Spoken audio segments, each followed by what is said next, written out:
Welcome back to Gale Force Winds Season 4.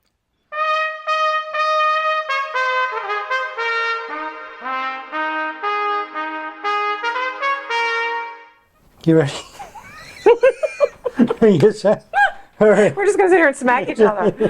That must be a Newfoundland My thing. brother hates It it is. when I do that. Oh, I'm bad for doing that to people. I always touch people. I do too. All right, we got that. All right, we're good. Okay. I'm Alan Dale from Gale Force Winds, and what an absolute pleasure it is to be here in the east end of St. John's with my good buddy Jerry Crew with a historic battery overlooking this wonderful harbor behind us. Jerry, how you feeling? Pretty good. How east is east, Alan? Let me ask you that. Almost as east as you can go. It's just around the corner. Well, you can't see on the video. You can see the back of St. John's, but the east, most easterly point is over there. That's Cape Spear. Cape Spear. Right behind your back. Most easterly point in North America, absolutely. But enough about that. Usually I get into the weather, but we have a guest here that I'm extremely excited about. Before we get into that, Jerry, do you want to talk about what's on top of the hill too? Well, Signal Hill's up there, Yeah, right? and that is what happened there? birthplace of communications. Well, now that you've gotten into it, the fact that Darlene has had, Tom and radio, I will tell you, now you just got me lit up here. Sure.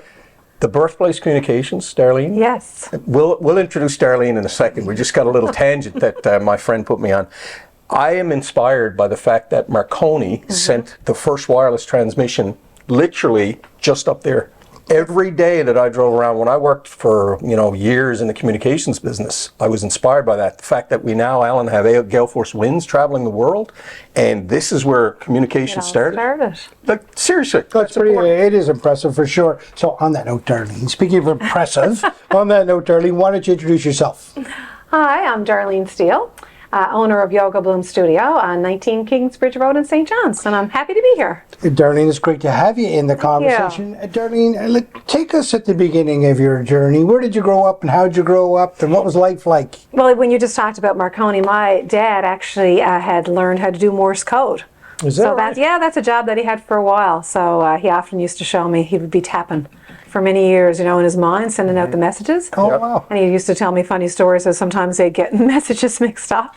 Is that when he worked with the Americans? No, that was before that. Right. Yeah, that was before that. So that was interesting. So I grew up in South River in Conception Bay North, just a small community. My mom moved there as a teacher at 16, and my dad had grown up there. So they, Eric and Ada, they raised 6 of us, so 5 siblings. So that's where we got our roots and got our kicks and got our hard knocks. But it was a fun time to grow up. Obviously, I say to people a lot simpler than it is now. But then I look at my dad's life and what a shift between his life and my life. My dad at 14 went on the Kyle fishing to Labrador. Wow. So isn't that kind of mind-blowing to think, like, from that to our generation now to the next generation? It's almost hard to comprehend. The Kyle is the ship that's aground. It is in Harbour Grace. Wow. Yeah, so And he your dad was told me a 14 story. years old? 14 when he went on the Kyle fishing. So he had to leave school, obviously. His father lost his leg in the Bell Island mine, so couldn't work. So my father had to go to work. So 14, and he said he was scared to death. He was froze. It was cold. His first time going over. So I think about that a lot, how things have shifted in that generation. Had there been a history of people going to sea in his family, or was he the Not first? particularly, yeah. No? He was, to my knowledge. So we grew up hearing all those stories. My mom grew up in Placentia Bay in an island called Haystack, and grew up hearing those stories. It was a world away, So now for my son, it's completely unfathomable. Like on a ship to Labrador at 14 to fish. Yeah. So. But it was a fun time to grow up, and 6 of us in a small house. I always think one little bathroom. At one point, my brother in a single bed, my sister and I in a double bed. But it's all we knew. And I found like most of our friends were similar situations, so it is all you knew, really. Didn't have a lot, but never felt, that you needed a lot more. Played outside a lot. And we did fight a lot because there were 6 of us. Little squabbles over TV and that kind of thing, right? But I wouldn't change it. It was a lot of fun. It's funny, those squabbles help you learn how to get along with others, right? It's true. Absolutely. Yeah. It must have been great, that sort of, how you describe it, right? And that sort of idyllic lifestyle. never knowing sort of where you were, sort of if you had a lot of money or not. You probably knew that you weren't really crazy wealthy, Right. but you were just so happy as a family. Oh, absolutely. And, you know, my dad worked in Argentia base, so he later, you know, a few years after the Morse code, that was kind of done, and then it was time to move on. So he started at Fort Pepperell here in St. John's, the American base, and then moved to Argentia. What year would that have been? It was in, I would think, late 50s, early 60s. Okay. It wasn't in the Second World War. No, no. What did Dad do on the base? So it was funny. I used to say he was a truck driver because I went in one day. He'd let us take turns every now and then and go with him, and I saw him driving a truck. In Argentia? Yeah, so I said he was a truck driver. It was called procurement officer. So he kind of did a lot of the supplies. Right. And yeah, but he was always, you know, up to something in there. Busy job. But it was fun times when we got to go visit the base. Is that right? It Tell was me like, about that. yeah, it was kind of a different world. It was kind of like going to America. Yeah. And, you know, we had never really traveled anywhere. But big days like July 4th, Thanksgiving, we would go in, and first time I saw a movie, first time I saw a bowling alley, just those kind of things. And it was just a very unique experience. So you'd pull up to the gate, my dad would show his ID, so that felt very important. And then you'd go onto the base, and my dad had lots of friends there. Yeah. And they would come visit us in South River, and my mom would cook dinner for everybody, and it was really neat. You know, that must have been a neat experience in and of itself, right? Inviting foreigners Yes. into your home, right? Yeah. Like these people would come from parts of the world that, you know, Absolutely. you've only read about, right? Yeah. And they come into your home. Tell me about that experience as a kid. Yeah, so just seeing people of different cultures, you know, different skin color. We lived around the bay, so we weren't exposed to anything like that. So I love that aspect of it, that my dad never made a big deal. He just invited these people in, and we all became friends. And you know, I often joke that my dad would say, "Oh, there's lots of food, and my mother would be panicking after like Maybe just not. serving like 50 people. I think we're good." And they would come visit us, like their kids would come on weekends, and to this day, you know, my dad has passed, but my mom keeps in touch with. There's one man who settled in Cubits, Wow. and they've stayed in touch. So lifelong friendships grew out of that. Yeah. But it was a fun thing, and I was kind of always proud to say, my dad works in, you know, on the Argentia base. Yeah. And he would often tell lots of funny, great stories. Yeah. He had a lot of great experiences there, a lot of great friends. The driving back and forth wasn't as much fun. How long would that take? It was like, now it's about an hour. Yeah. But at first when he did it, the roads weren't Yeah. completely done in there. So lots of times they would go off the road, you know, because big snowstorms. Early 50s, you said? Late 50s, early Late 50s. 60s, yeah. It got easier, but there was always a carpool, so he was never alone. Did he have a car back then? Yeah. He did, yeah. So he would carpool himself Yeah, sometimes. and usually people would take turns picking each other up. And my mom would be at the window 6 o'clock if he wasn't there. And again, no cell phones. Right. So if you went off the road or you slipped off the road, you kind of had to wait and see what was going to happen. School, what was that like for you? So school was good. I went with the same group of people. So we had kindergarten to grade 2 in one little school, and then grade 3 to grade 9 in another school. So kindergarten to grade 9, you had the same group of 25, 30 people. Right. So we're all really close. And then we went to the big school in Bay Roberts, Ascension Collegiate, and then it was different communities. How many in that school? Oh, there was hundreds in that school because they were pulling from all different areas. Somebody in Mississauga is listening to this. I was in hundreds. Yeah, they're like, wow. But the neat thing about the small class for that many years, you really got good friends, and you had a really good relationship with your teachers too. Yeah. A lot of wonderful teachers that I Yeah, you still remember them? Oh my goodness, yes. Yeah. We had two Mr. Mercers. So one was the gym teacher. He was big Mr. Mercer. The other the other Mr. Mercer was the music teacher. So he was little Mr. Mercer. So to this day, if I see him, I'm like, hi, little Mr. Mercer.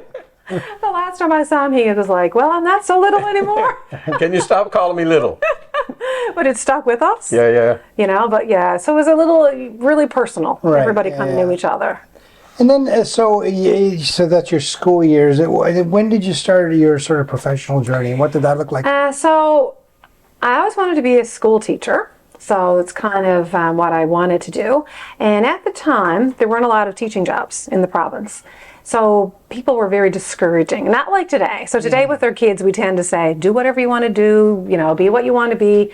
It was kind of, I think because of hard times in Newfoundland, it was you need to get a job. Yeah. You need to have money coming in. So I didn't get a lot of encouragement to do the teaching. It was like, you can't do that now. There's no jobs. So I didn't do it. But I had kind of a passion for public speaking and had done some public speaking. So I thought, I'm going to go into broadcasting. And at the time was the Canadian Career Institute had a radio and television broadcasting course. So I signed up for that and did that course. And that led me to work at VOCM. And then I went on to Q93 in Kicks Country. So I really loved my time in radio. It was a really fun time. But you wanted to be on air is what you were thinking. Yeah, that's what I was thinking. I did some on air, but I didn't start on air. I started just doing everything. It was You're more in the back business side of it. It was more of the sales. I started out sales assistant and that kind of work. But then that kind of, when I switched down the street to Q93 and Kicks at the time, it led me into, I did some on air, we did some writing commercials, voicing commercials, a little bit of everything. Right. It was a really fun time. Darlene, I can only imagine what it must have been like to be a sales assistant. Not to disparage anyone, but I worked there. And I can only imagine what it was like to try and corral herding cats. It was herding cats. And everything was last minute. So you'd have all these proposals piled up, and back then you type out the proposals. They might be 15, 20 pages. Wow. And I was like, can you have that for tomorrow morning? And you're like, so you have this stack of papers. And I mean, there was a lot of fun stuff. Some of the guys would say, all right, we're supposed to tell the boss all the places we've been today, so give him this list. And they'd switched up. Give him that list tomorrow. You didn't have to type out the list, did you? Oh, sometimes. Call sheet, we call that. Yeah, the call sheet. I hated the call sheet. But I learned a lot of skills. So I did typing. Back then in high school, we did typing. My mother bought me a typewriter at Sears. Hauled that to school. It was heavy. To the bus stop, on the bus, you'd have your typewriter. But I learned to type.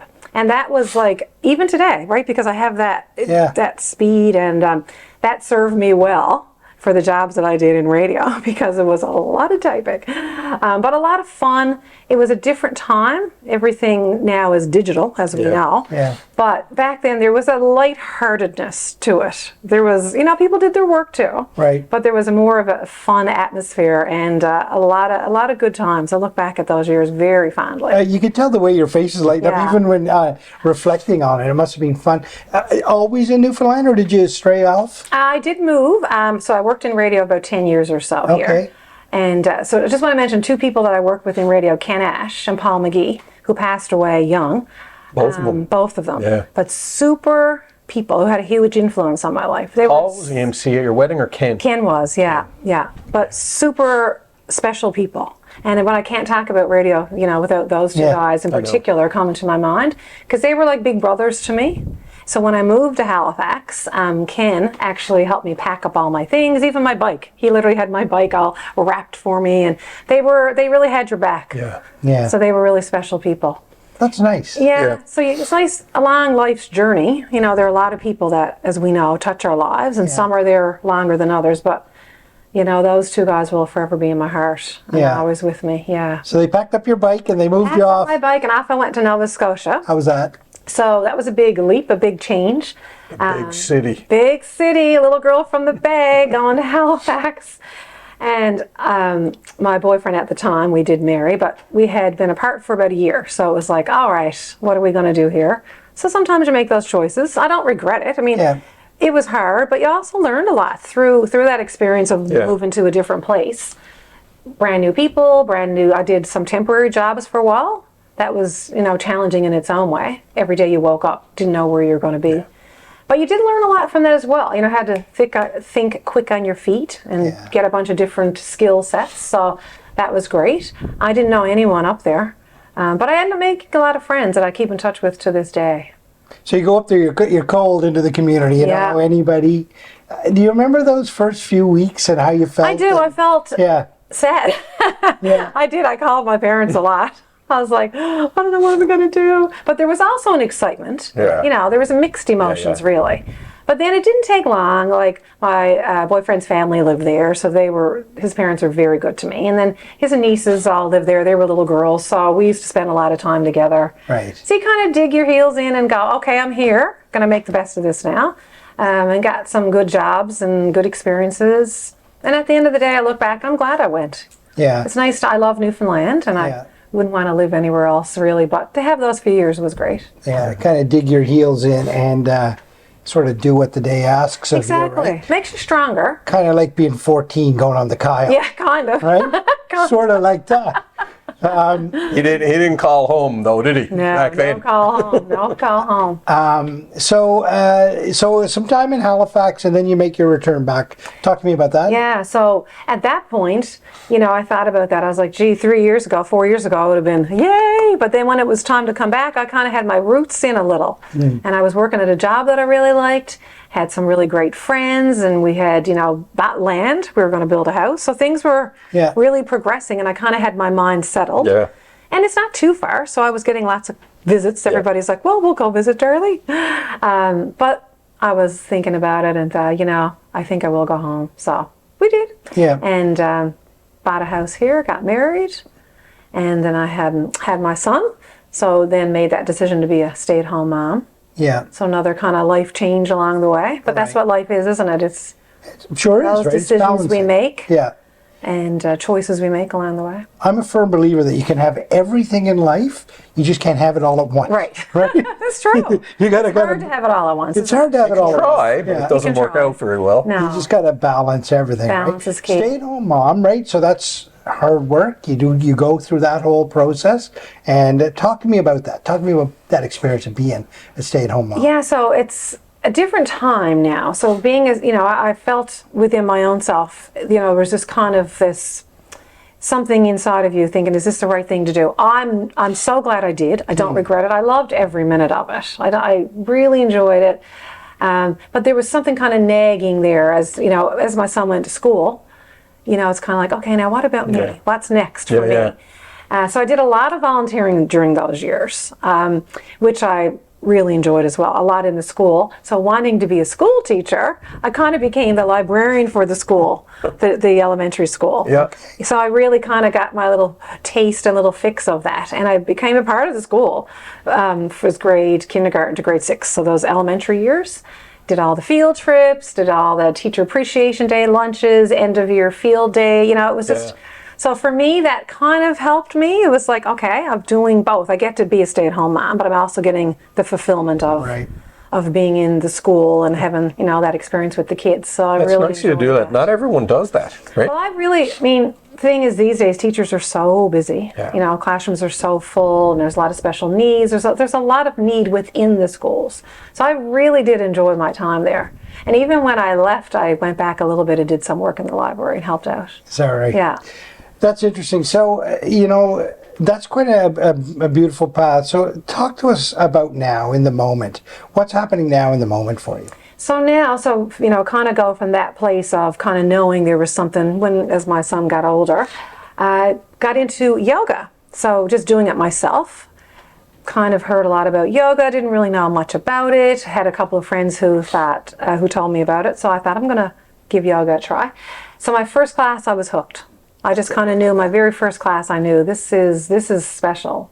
This is What was really it about good. that moment what was it about that you knew that this is something I need in my life? It was just the idea that, our minds are just so crazy busy. And there was just this idea of knowing you can kind of be in this moment.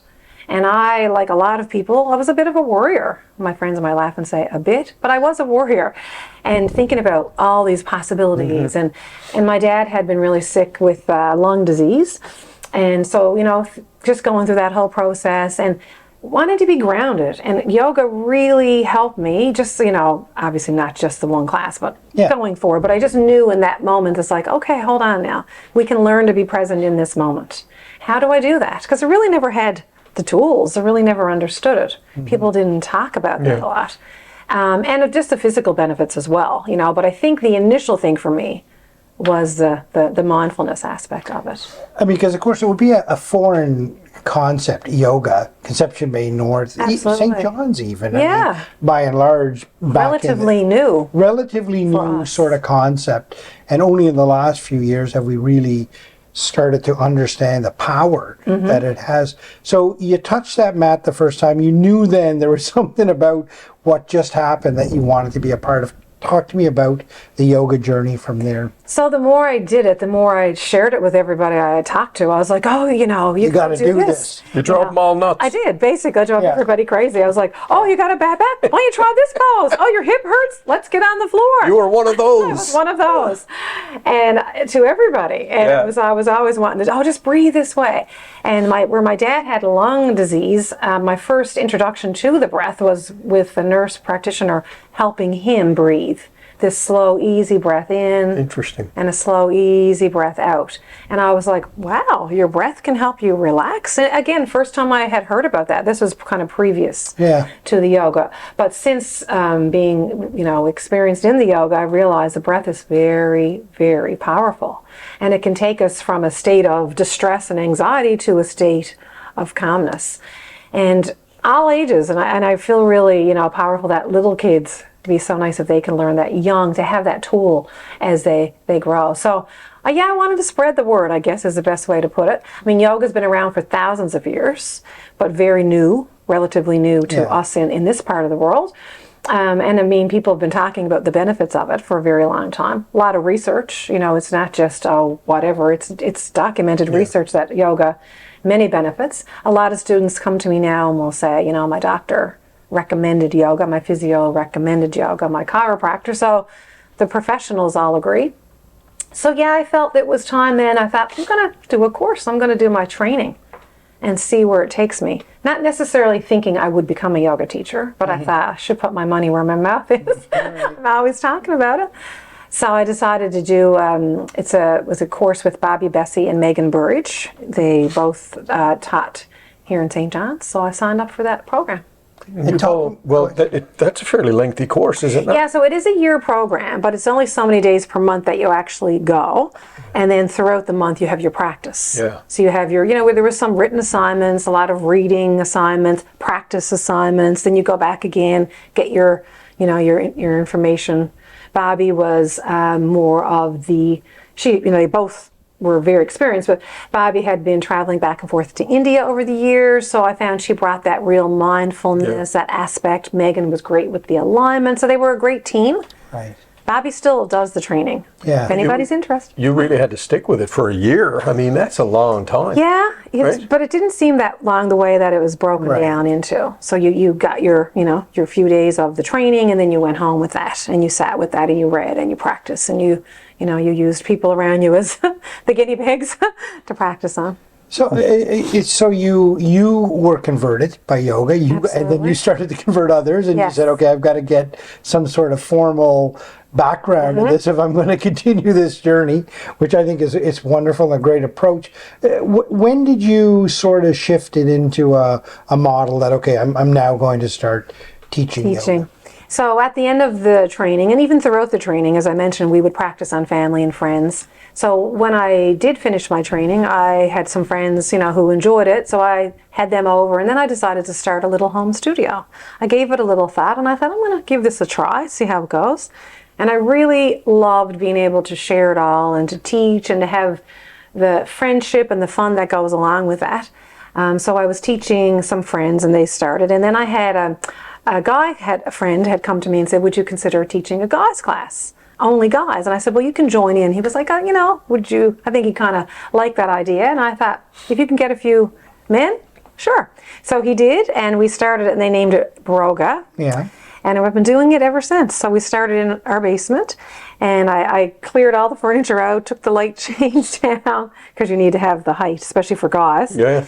Taller typically, and we started with I think probably 4 or 5, and now I have typically like 14 or 15, and they've all like stayed with me, and that's been 4.5 years now. Wow.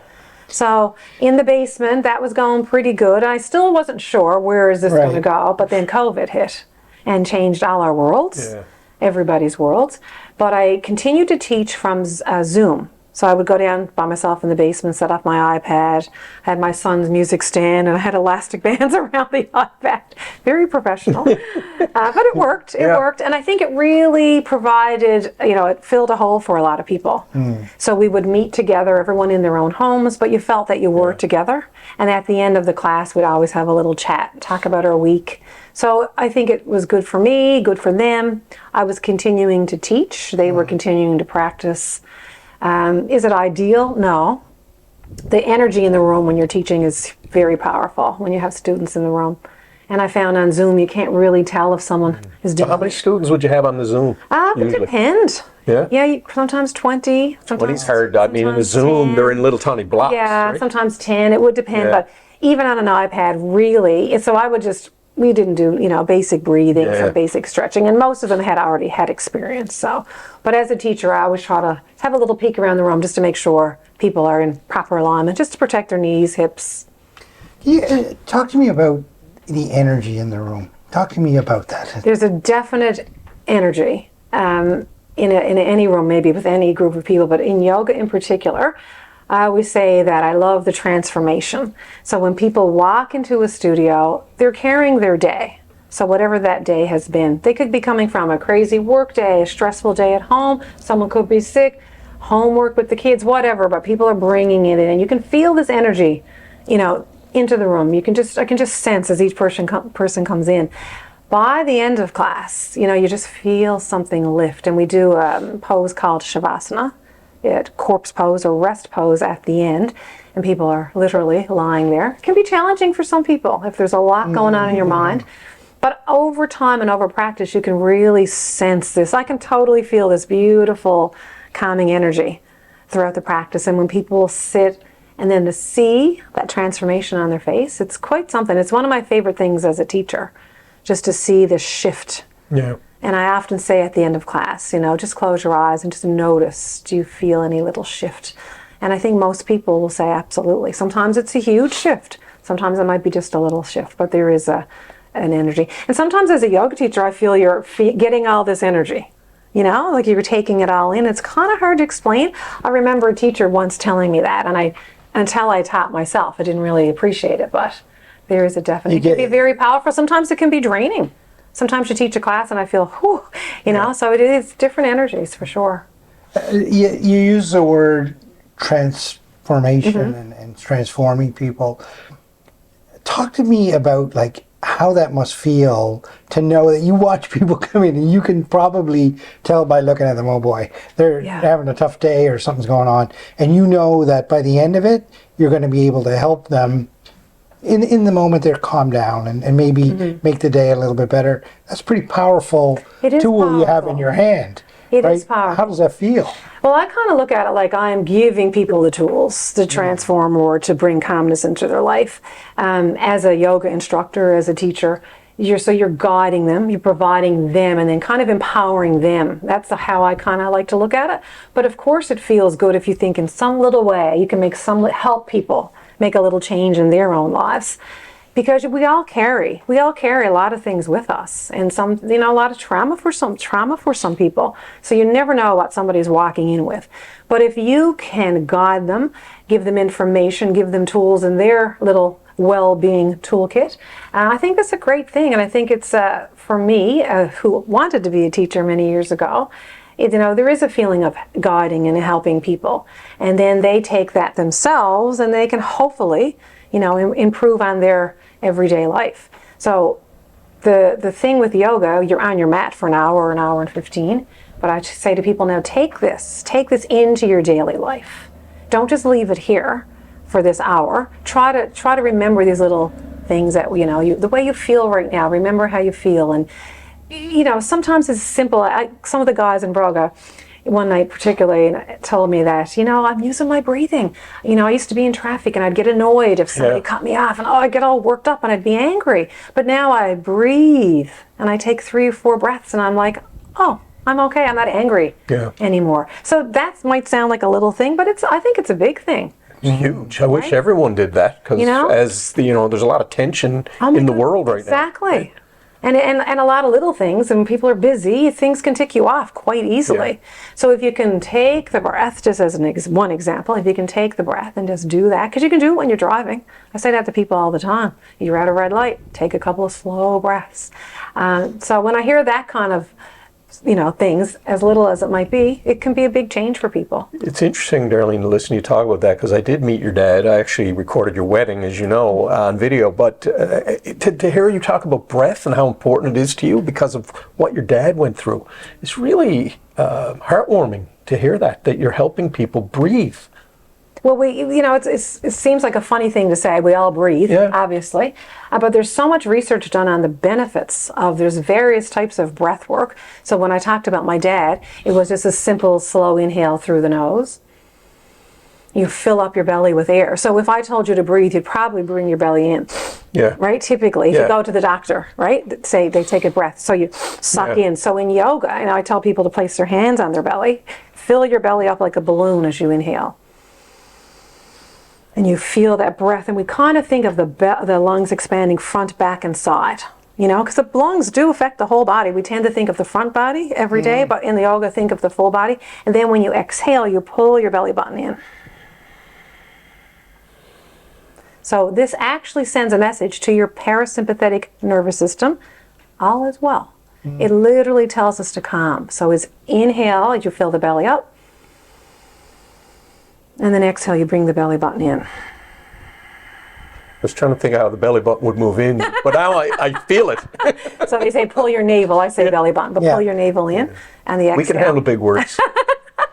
I always say belly button, but navel, if we're going to be professional. So my dad, because I watched him suffer through that. It was horrible, COPD. It's a horrible disease. He would say to me, I just feel like someone smothers me with a pillow. It was horrible. It was a horrible disease. And many people suffer from that. In my heart, whenever I see people with oxygen, and I always think to my dad and how tough it was. So that little thing, it helped him. It didn't change everything, but in the moment, it would help him to calm down so he could make room for more air to come in, for more breath to come in. But my dad stayed, overall to the end, positive. He had a sense of humor. I hope I get a little bit of that from him, because I kind of incorporate a little humor into my classes. And it's like even using the word belly button. I mean, really. But, for me, I can't be too serious. There's an element that you have to be, but you have to take things lightly, too. Things are going to happen. People fall out of poses. Yes. Somebody had said to me once, I love when I see a yoga teacher fall out of a balance pose. And I understood why. It's because sometimes people think, we're perfect. Trust me, that is not true. Right. And then balance is another really thing you focus on in yoga, but some days balance is completely off. Some days you can hold a pose. And other days you're falling out and you're flouncing around. So you have to laugh at that. Well, you told us you broke your ankle, did you not? I did. Yoga teacher. Probably weren't using your mindfulness. It's true. Right? I think about that all the time, because I fell in February, just missed one step going to my yoga class. And had to have surgery, broke my foot. So here I am telling people, yoga helps with balance, be in the moment. I'm sorry for bringing that up, but I had to mention it. No, but I joke about that all the time as I limp in to teach my class. Did you do the class? No. No. But even now, right? Yeah. But there is that, I tell you, I'm mindful now every time I take a step. I'm just like watching those steps so cautiously, because it just takes one little move. But go ahead. No, Darlene, some people might think that yoga is not for them. Like it's a little bit, they hear it and it's a little bit daunting. Can I do it? Is my body right for it? Talk to me about that. Yeah, that's one of the big things I hear from people all the time is, I can't do yoga. I'm not flexible enough. I'm not small enough. I don't have the right clothes. Unfortunately, in our part of the world, yoga has kind of become that idea of the perfect body, doing the perfect pose in the perfect clothes. So I hope, one of my goals at the studio is to welcome everybody and to let people know that you don't have to be a certain size. You don't have to wear, the perfect clothes. You don't have to know all the poses or to be flexible, because practicing yoga helps with your flexibility. It helps with your balance. It helps make you stronger. But we have to start somewhere. I hate when you have this idea of you've got to change first. You got to change everything about yourself first before you can exercise, you got to get smaller before you can do yoga. So I don't like that idea, but it's kind of where we are, I find, as a society. And as for myself as a yoga teacher going through different, online, I look at, basically there's lots of, beautiful young women on the beach in bikinis doing yoga, and that's great, not knocking that. But that's really not realistic. No. Yoga should be for everybody. You know what, I have an opinion on that, and Al and I talk about this a lot. Authenticity. And having spent 35 years in marketing, we're always trying to have the perfect image, the perfect video, the perfect sound, the perfect this, the perfect that. Well, guess what? You're not going to get that. And I love your, philosophy, because we need everyone to be included and have an opportunity. That's right. And if you feel, I have people reach out to me a lot, and a lot of times you don't hear from them because I know there's a lot of intimidation. And one of my yoga teachers, Christy, just recently finished a course, Yoga for All. And they're actually teaching instructors how to instruct people that might be living in bigger bodies, that aren't comfortable doing the twist or the downward dogs, forward folds. So we use props like bolsters and blankets and blocks. And, to help people, we have a chair yoga. Miriam teaches chair yoga Monday morning. So if you have a disability or an injury, or you are an older person, or you are a younger person who just simply wants a little assist, you can use the chair for some poses, you can stand for some poses. So it's making yoga accessible to all people. And I really am, that's a big passion of mine, that when people walk in the door, number one, I want them to feel safe. I want them to feel confident that, they're going to be okay in this class. And to leave judgments behind of themselves and of others. If you're in a room with 20 people, 15 people, it's human nature to kind of look around and go, oh, look at her, look at him, oh, look what they can do. So I tell the people, try to just make this your practice. Focus on your body. And as long as you're safe in the pose, and when I say that, I always look at people's knees and make sure, because sometimes you can have your knee out. So as long as you're in alignment, you're going to take on your own pose. It's going to look different for everybody, and that's the beauty of it. And I always say to people as well, listen to your body. Listen to what you need. So if I'm instructing this today, but my lower back's not feeling great today, I will say, go into child's pose, which I will instruct. Go in, just sit down, stand. So you don't have, often I'll look out and you'll have people doing different things, and I love that. Yeah. I love that. Yoga, big term, right? There's a lot of different types of yoga. Talk to me about the type of yoga that speaks most to you. So the type of yoga that I've trained in is called Hatha Yoga. So Ha, sun, the moon, that's what it translates to. So it's kind of a combination, as I spoke about earlier, of the breath. It's a combination of the mindfulness and the various poses. So the poses are called asanas. That's what they translate to. So for example, there's a famous or kind of well-known pose called Warrior Two. So Virabhadrasana 2. So the language is called Sanskrit, and this language was used thousands of years ago, and it translates into the yoga. I do try to use the Sanskrit words throughout my class. For me, it kind of connects me to the roots of yoga, but I will also say it in English. But overall, people get used to it. They'll know when I say Virabhadrasana 2, that means Warrior 2. And sometimes I forget, so it's, if you don't continue to use it, you will forget it. So with the Hatha Yoga, like I said, it's a little bit of a combo. And that was the one I was trained in, so I personally like the variation. I like that every class you come into, it's a little different, but it's a lot the same. So you're going to get your basic poses, but tonight we're going to, this morning I taught a class and we talked about just tuning in. So tuning into the moment and trying to tune out all the noise, because there's a lot of noise in our world. There's a lot of things happening, so how do we tune in? So I often will start with a little theme like that. And we actually started lying down today. Sometimes we'll start in seated, sometimes we start in standing. But it's always, a little different when you come into a Hatha class within the poses. So it's as much about the mind as it is the body, Very right? much. Realistically, it could be more. Yeah. So if you go to a yoga class and you sit there, you're doing yoga. And people will say, well, what do you mean I'm doing yoga? I'm like, but if you are in the moment, yoga tries to teach us that nothing we can do about the past, which really, it isn't.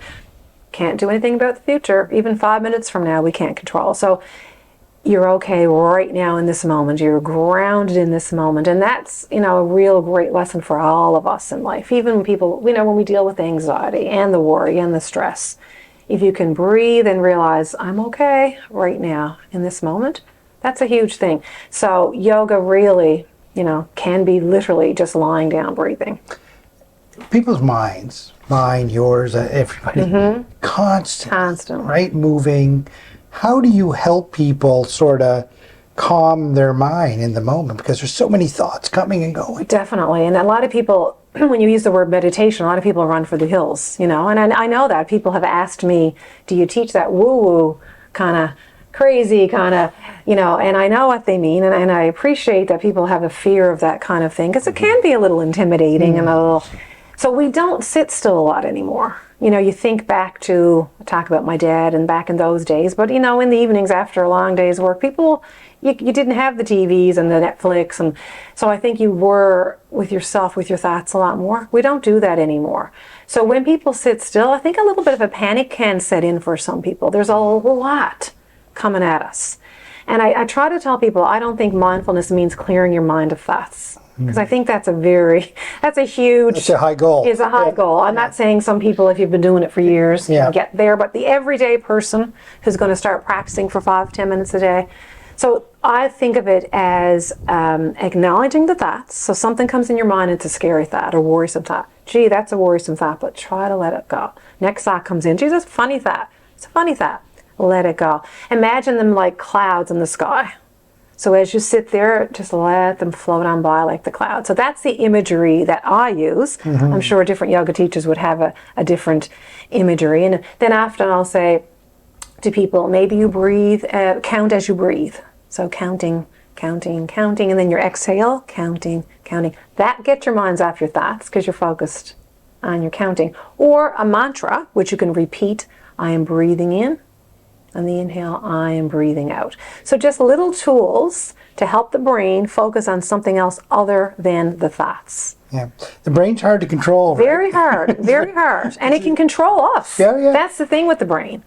It can control us, and I think in life a lot of times it does. So the practice of yoga is a tool to help us and let us control it for a little while.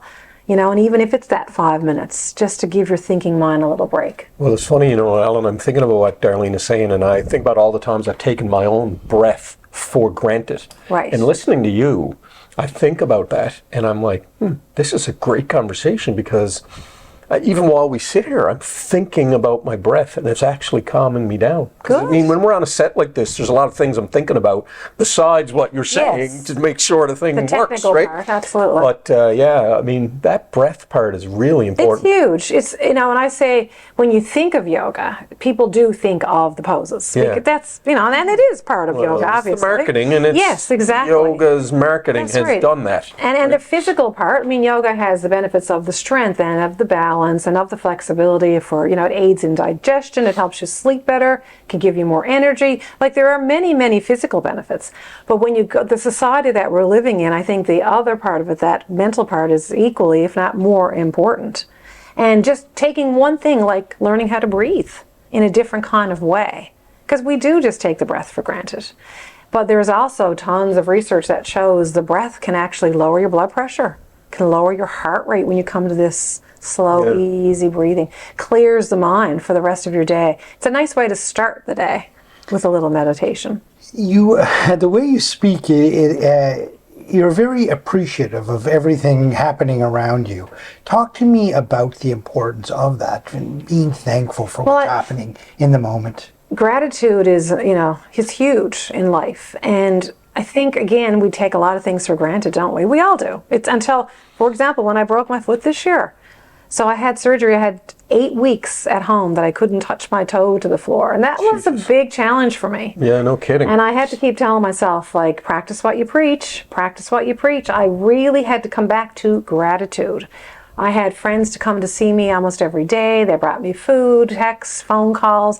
I had to be so thankful for all that in my life. I could have I slipped a little, I'll be honest, because I couldn't teach my classes. I couldn't do my walks. I couldn't go visit my mom around the bay. But then I had to come back to gratitude. How lucky I am to be in this home. You know, it's March, it's snowy, but I'm cozy, warm. I have food, I have family. Yeah. My husband and my son are here taking care of me. So that's just one example in life. But, you know, gratitude again is known to change your life. People that are grateful, they say they live longer. They study people that live long that are grateful. And, you know, I think it's so easy to look at the negative. Yeah. You know, and all of us, sometimes it's easier, isn't it? Like, oh, the weather here sucks. And I'm like, well, you know what? We got beautiful fresh air. We got so many beautiful things.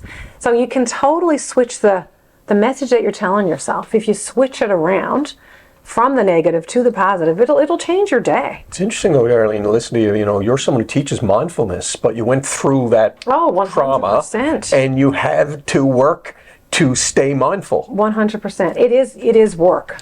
Yeah. It doesn't, maybe I shouldn't say for everybody, but I think for the majority of people, you just don't wake up, and some days you might. You know, you wake up this morning in Newfoundland, look out this window.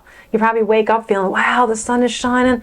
But you wake up and it's a rainy, drizzly day. Sometimes you gotta get yourself up and go, okay. But that's another nice way to start your day, with just 3 or 4 things you're grateful for, or to end your day with 3 or 4 things you're grateful for. Pretty powerful, right? To start your day with that mindset, and then that end message. it. Yeah, because you're really sort of training your mind. You're that training, day, right? You are training. And for me, like I said, just that was I tell you, I learned a lot about myself in those 8 weeks.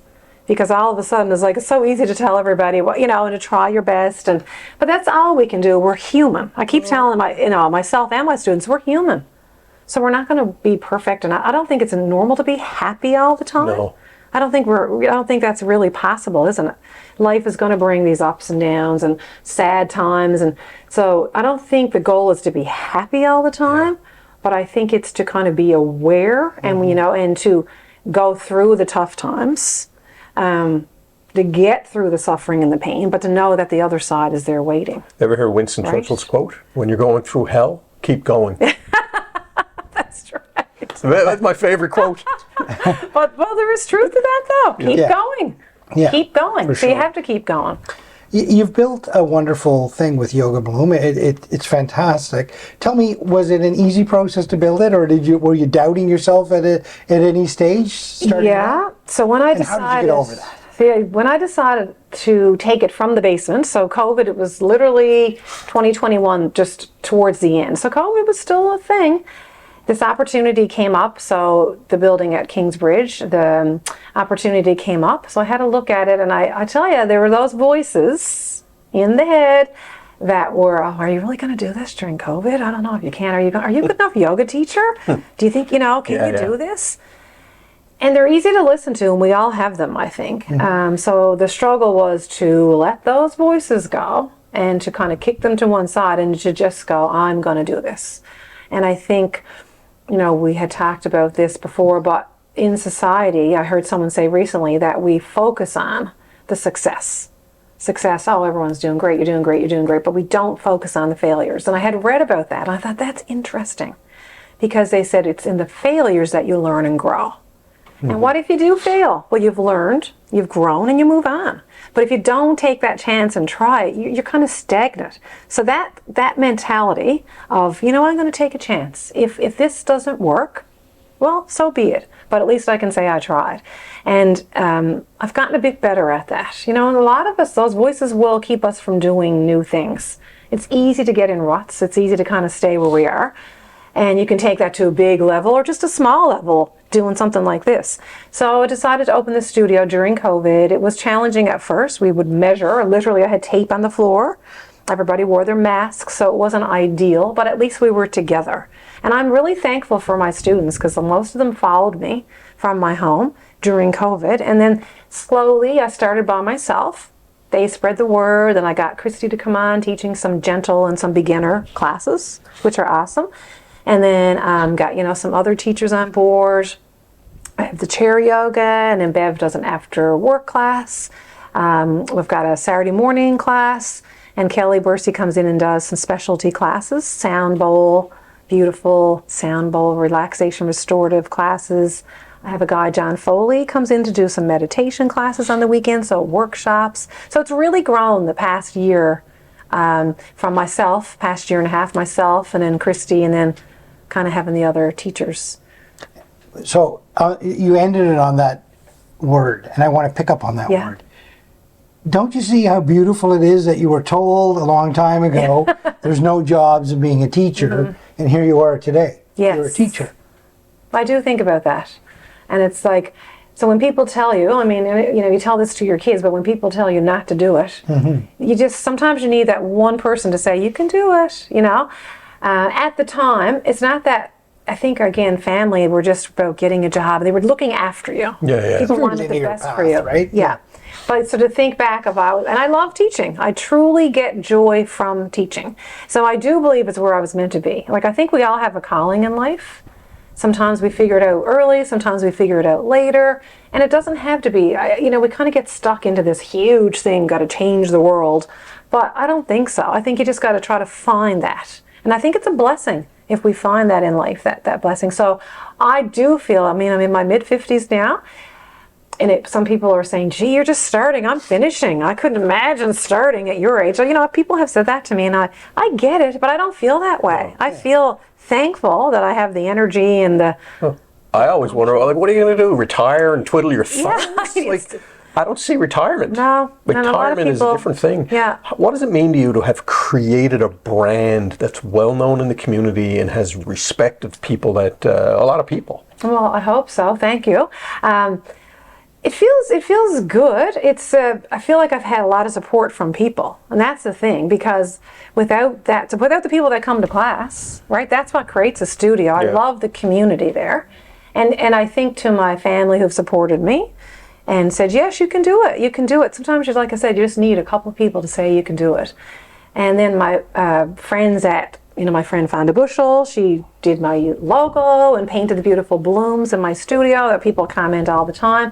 The people come in and say, oh, there's a piece in here. And that's really what I wanted. So I'm proud, very proud of the studio, proud of the work that we all do, all my instructors. Without them, again, it wouldn't be, you can't have the studio without the instructors. So I think of it as a group effort. Yeah. And I feel very privileged and very grateful that I get the opportunity to teach. Yeah, and to have the amazing. studio. I love listening to you talk about that. And anyone who's created a business, you know, Alan and I have created a brand, and it just feels good. It does. And pride is not a bad thing. I think a lot of people will say, I think confidence and cockiness are two different things. I agree. Confidence is something that takes a long time to develop. And there's things, even as you develop your confidence, that can knock you back. Oh, right? totally. Tell us a little bit about that, you know, the when business side and all that. 100%. You know? So my husband has always been in the business, and I've been separate from that. Yeah. And I don't know if I laugh sometimes because someone had once said to me, well, I'll tell you how to stop enjoying yoga, open a studio. And I kind of understand now what they mean, because you have the business of it, Yeah. right? So you have the paperwork of it, and the administrative work, and the cleaning, and, you know, so the advertising, which I struggle with, and the social media side of it. Coming So- from radio, that's funny, actually. yeah, but I know, but I do, because, well, I think it's more of the going down that rabbit hole Yeah. in social media that I never ever did before. And sometimes they're like, oh, I don't, you know, but it's important. It's how we advertise now, and you know, part of how we advertise now, I should say, and get the word out to people. But the confidence factor, for sure, it's I don't know, maybe for some people, but it's slowly built for me. It's slowly built. So again, coming back to that voice in your head, can you do this? Can you run a business? Are you good enough? That's one thing that comes up for people all the time. Are you good enough? I know. So you kind of got to just shut that down and just be you.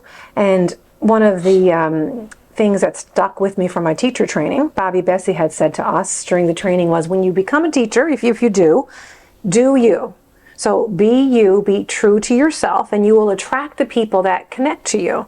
But if you get up there and try to, you know, I think this is what they want me to be, you're not going to be authentic. That's really great advice for me. Yeah. That is great advice. Yeah, for all of us in life, Yeah. no matter what we're doing. If you're trying to impress someone else or be what someone else, you know, and I think this is something that comes with age, don't you think? When you're younger, you try to teach that to young people, and it takes time to build. You know, for some people, maybe it comes easier. But as you get older and you've got the wisdom and you've got the years and you've got the knowledge, the confidence hopefully comes in. And I think it's important for all of us to know it's okay to fail. It's okay. Not every element of it's going to happen quickly. You're not going to open the studio and you're going to get, 25 people in your first class, and that's okay. Yeah. So I try to tell myself that from the get-go. Let's let this grow organically. Yeah. That's why I started small. I could have tried to start with all these classes, but for me, I just wanted to tiptoe into it and see where it led me. So Darlene, you've got this thing built now. It's growing. It's gaining popularity. You're pleased with the direction it's going. You're certainly grateful for what's happening in the moment. What's over the horizon? What are you looking at to think, that's where I want to go to next? that's a good question. Think about that a bit because when I did open the studio again, really wasn't sure where it was going. I do love adding the extra classes that I've been doing, so just kind of growing in that direction. But just kind of doing a few different things. Like this summer I'm having a one-day retreat in Burridge, July 6th, if anyone's interested. And maybe next year I might even look at doing a retreat, maybe a week retreat somewhere, going away to Europe, kind of doing that kind of thing, and also getting more into having these specialty classes. So hoping to get into maybe yoga for anxiety, those kind of yoga for meditation, and Kelly Bessey already does some, I mentioned sound bowl classes, restorative classes. So maybe kind of branching out a little more, expanding, because first I was a little nervous, I'll be honest, about doing too much too fast. Overextending it. So kind of having more confidence now to start going in that direction. And that does take time to get the confidence to do that. Yeah. What would a retreat look like? What would a yoga retreat look like in your mind? What would be the ideal retreat? So the one in Burridge we're doing, so you can do a lot of people now, and it's great. In Newfoundland, I'm seeing a lot more people doing yoga retreats here. So sometimes it's a weekend, sometimes it's a day. So the one in Burridge, and Burridge is so beautiful. You got the backdrop there. You do a class in the morning, so a flow class. Outside, inside? What? Inside, I would think, just weather depending, and it's just kind of easier with a big group. Yeah. Yoga outside is beautiful, though. I have done that, and I do love it. On a sunny day and the wind blowing through the trees, beautiful. The 2 days in Newfoundland. You can do it a year. You could do it today. A lot of We got the wind blowing through. That's right. Beautiful. I said one time, if any day is 30 degrees or more, I'm not going to work. I decided that about 5 years ago, and I haven't had many days like it, but anyway. You've had a few. I digress. Go ahead. No, so then you'd have your class, a little snack break, then going for a hike. So Burnt Head, going to go to Burnt Head, and there's a gorgeous trail by the ocean. It's about a 45 minute. And you have to keep in mind, if you're going to do a hike, not everybody's going to be able to do it. There is a beautiful hike in Burridge to the lighthouse, but it's quite strenuous. So Burnt Head, if you're looking out at the ocean, is Burnt Head on the left side or the right side? From my perspective. So if you're looking out from the land is behind you, and you're looking at Burridge Ocean, the ocean, where would it be? Left. Left, okay. Left, yeah. It's on a Is picture. Burridge an ocean? Yeah, it would be to The Burridge Ocean. If you're looking at it, it would be to the left. Yeah. So we do that. So I did the retreat last year, and this is funny because I had in the program, we're going to do an ocean meditation, but it was hot. We talked about the weather. It was hot. Everybody was like, I must have been working that day. You were off. Everybody was like, I don't think we're going to do the meditation. Let's skip it. Because we were just like so warm. So we skipped the meditation. But it was a beautiful hike. And we came back, had a lovely lunch, picnic lunch. And then we did restorative yoga, which is, I did my training in restorative yoga as well, which I love restorative. It's to slow it down. You hold these beautiful, gentle poses for a few minutes, and you almost feel like you had a massage after you left your class. So we end the day and do a few little fun things. Last year it had a couple little surprises, some prizes and that kind of thing. So that was my one day. But if you're going to get into going away to a 7-day retreat, it's a little more involved. So you have probably yoga 2 or 3 times a day, different classes. And if you say go to Portugal, which a lot of people are doing, you're going to go into the town, you might go to the beach. They're going to offer you different things. You can do snorkeling throughout your day, probably having meditation in the evening, meals. So it's, beautiful. It sounds exotic, but for you, it's a lot of work. Yeah, so if you're teaching, if you're the person doing the organizing. Well, we've done a lot of traveling, as you know, and it's like people, wow, you guys, it's incredible. Like, we're literally shooting from morning till night. Yeah, that's right. When you're working something, it's different, isn't it? Yeah. You enjoy it in a different way. I enjoy it in a different way. But yoga to me, and the way you describe that in the retreat and stuff, it's like, it's kind of treating yourself, right? Exactly. And that's okay. That's right. It's okay to treat yourself, right? Well, I tell that to my students all the time. It's like you fill your own cup up. then you're able to help others fill theirs. But if you're working all the time from a half-filled cup, you know, half-filled, it's exhausting. And we do it all the time. Yeah. As people, as humans, we tend to, a lot of times we'll cater to everybody else's needs, but you're completely drowning in your own. So taking the time to go to a class, if you have the time to do a retreat, there's lots of, like I said, beautiful retreats being offered. Lots of different yoga places are offering retreats around the province. It's a little gift to yourself. Yeah. And it's a little, you know, treat yourself as you would treat a good friend. That's hard for us to do as people sometimes. But give yourself that gift of kindness and relaxation, and also sharing in the, you know, each other in stories and fun. And if you go on a hike, you're laughing with each other. And there's something, just that one day in Burridge, everybody left and said, wow, what a special day. And it was a really special day. And it's not because we went, like I said, to the Bahamas, you know, we drove an hour outside of the city. Yeah. But it was a day, the sun was shining, and it was just, it was a real connection. Everyone had a real connection, made new friends. Yeah, it's really beautiful. Darlene, this sounds beautiful. Like what you're doing right now is wonderful, a wonderful journey to get there. So when we have somebody like you on the show, we often ask to leave our guests with a piece of advice, something that you've kind of learned along the way. What would that look like? Well, lots of advice, I guess, and advice is, you know, you got to live it yourself, hey? So it's, you know, but there's a quote it's Bruce Lee, and he said, never speak negatively about yourself, even as a joke, because your body doesn't know the difference. And to me, that was really powerful. So he said, if you talk kindly to yourself, you know, you can change your life. So I guess, you know, words of wisdom I would say to people is, be careful how you speak to yourself. Because it resonates through the whole cells right to the tip of your toes. How do you talk to yourself? How do you, you know, are you encouraging yourself? Are you filling yourself with gratitude, with positivity? Or are you stuck in the negative? And there is you know, I'm not saying sometimes people in our lives, we do go through really sorrowful, sad times.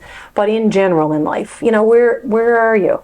You know, oh, I'm not good enough, I'm not pretty enough, I'm not smart enough, I can't do it, it's stupid, this is, you know, the weather sucks. So a friend of mine says there's no bad weather, just bad clothing. Bad clothing. Right? But it's true. It's so how do we speak to ourselves? So I guess for me, you know, and I work on that too, like I said, it's for all of us. How do we speak to ourselves? Are we speaking negatively? And just watch that self-talk. You know, keep yourself in check. And just switch it around. You know, somebody once said like, oh gee, I got to do the laundry, I got to do the dishes. Well, how about saying, you know what, how lucky I am that I live in this beautiful province. I have a safe home. I get to do the laundry because I have a lot of clothes. I get to do the dishes because I just had a good meal. So just sometimes a little word or two that we can switch it around, it'll switch your whole demeanor, and hopefully better life, better day, you know. I love it. Jerry, thoughts? Well, as you speak, you know, I think about, I'm reflecting a lot on my own self. I do a lot of self-depreciating humor. And I'm thinking, you know what? Maybe I should give that up, Give right? it up. Now, it does disarm people, because I can be pretty intense, right? Hey, Really? every now and then. But I think what I really like and what I'm taking away from our conversation is giving thought, even when it comes to taking a breath. One of the most important things you could ever do in your day, and not, you know, just taking the breath for granted. To me, that's the most important message that you've given me today. Good. So thank you. Oh, you're very welcome. Thank you for teaching us today about yoga. Oh, you're very And I'm welcome. glad that you found your passion to teaching in this you. particular part of your life, and I wish you much success. And to Yoga Bloom, there's no doubt that you're going to do wonderful things. Thanks for being on the show. And I like to leave the audience with my own piece of advice, and that is, quite simply, the world needs more yoga, and the world needs more Darlene Steele. Oh, thank you. And thank you both. So I'm grateful for you today. And, you know, I just hope people can live their life with a little more gratitude. And, you know, I was lucky to grow up in a home with two wonderful parents, great family. And I know not everybody has that beginning. So I always acknowledge that, you know, how grateful I am to have had that start in life. That's important. But if you didn't, I hope people can find it along the way. So a little yoga in your life, you can do it at work, in your desk, and we'll just end with a little, we'll take our hands to prayer as we end our classes. And the light in me bows to the same bright light in each of you, my friends, with Namaste. Namaste. Namaste. Thank you for tuning in to Gale Force Winds. That's galeforcewinds, WINS.com.